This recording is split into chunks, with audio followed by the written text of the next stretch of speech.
بسم اللہ الرحمن الرحیم۔ السلام علیکم دوستو، اس ویڈیو کے اندر ہم آپ کو حضرت ابراہیم علیہ السلام کے بیٹے حضرت اسماعیل علیہ السلام اور ان کی نیک بیوی کا واقعہ بتانے والے ہیں۔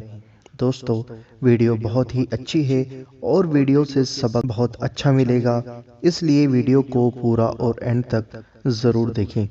آئیے دوستو جانتے ہیں۔ حضرت ابراہیم علیہ السلام برابر اپنے بال بچوں کو دیکھنے آتے رہتے تھے۔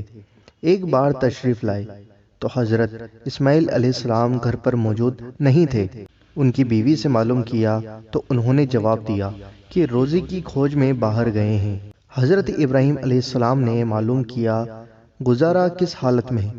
وہ کہنے لگی سخت مصیبت ہے اور پریشانی میں ہے اور بڑے دکھ اور تکلیف میں ہے۔ حضرت ابراہیم علیہ السلام نے یہ سن کر فرمایا، حضرت اسماعیل علیہ السلام سے میرا سلام کہہ دینا اور کہنا کہ اپنے دروازے کی چوکھٹ تبدیل کر دو۔ حضرت اسماعیل علیہ السلام واپس آئے تو حضرت ابراہیم علیہ السلام کے نور نبوت کے اثرات پائے۔ پوچھا کوئی آدمی یہاں آیا تھا؟ بیوی نے سارا قصہ سنایا اور پیغام بھی۔ حضرت اسماعیل علیہ السلام نے فرمایا کہ وہ میرے باپ حضرت ابراہیم علیہ السلام تھے اور ان کا مشورہ ہے کہ تجھ کو طلاق دے دوں، اس لیے میں تجھ کو اپنے سے جدا کرتا ہوں۔ حضرت اسماعیل علیہ السلام نے پھر دوسری شادی کر لی۔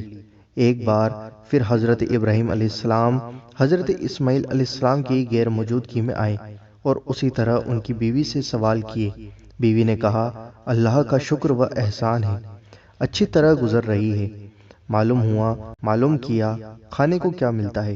حضرت اسماعیل علیہ السلام کی بیوی نے جواب دیا گوشت۔ حضرت ابراہیم علیہ السلام نے پوچھا اور پینے کو؟ اس نے جواب دیا پانی۔ تب حضرت ابراہیم علیہ السلام نے دعا مانگی، اللہ ان کے گوشت اور پانی میں برکت عطا فرما، اور چلتے ہوئے یہ پیغام دے گئے کہ اپنے دروازے کی چوکھٹ کو مضبوط رکھنا۔ حضرت اسماعیل علیہ السلام آئے تو ان کی بیوی نے تمام واقعہ دہرایا اور پیغام بھی سنایا۔ حضرت اسماعیل علیہ السلام نے فرمایا کہ یہ میرے باپ ابراہیم علیہ السلام تھے اور ان کا پیغام یہ ہے کہ تم میری زندگی بھر جیون ساتھی رہے۔ دوستو، ختنہ کے بارے میں توریت کے بیان کے مطابق جب ابراہیم علیہ السلام کی عمر 99 سال ہوئی اور حضرت اسماعیل علیہ السلام کی عمر 13 سال تو اللہ تعالیٰ کا حکم آیا کہ ختنہ کرو۔ حضرت ابراہیم علیہ السلام نے حکم کی تعمیل میں پہلے اپنی ختنہ کی اور اس کے بعد حضرت اسماعیل علیہ السلام اور تمام خانہ جادوں یعنی گھر والوں اور غلاموں کی ختنہ کرائی۔ یہی ختنے کی رسم آج بھی ابراہیمی ملت کا شعار ہے اور سنت ابراہیم کے نام سے مشہور ہے۔ دوستو، اس ویڈیو سے ہم کو یہ سبق سیکھنے کو ملتا ہے کہ ہمیں ہر حالت میں اللہ عز و جل کا شکر ادا کرنا چاہیے، جس طریقے سے حضرت اسماعیل علیہ السلام کی بیوی نے کرا۔ دوستو، امید کرتا ہوں کہ ویڈیو آپ کو پسند آئی ہوگی۔